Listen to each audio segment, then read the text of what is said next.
Mabuhay. This is Alexi Fernandez from Davao City. Maayong gabi sa tanan akong followers. Na ako karon din sa isa sa pinakagwapong coffee shop sa Davao City. Actually, daghang coffee shop sa Davao City. Pero itry ninyo ang Palpitit Coffee Shop. Located siya sa daan nga Barrio Obrero Street, Davao City. Mo ni akong order Spanish latte. Ita-try ko to. Then, happy ako kay very accommodating ang ilhang staff. Ang nag-serve ani sa kuha, si Dems Garcia. Dems, iswa. Yan siya. Hi, Dems.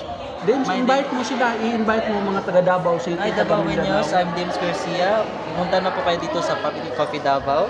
Here po yung Coffee dito. Yeah. Coffee Davao.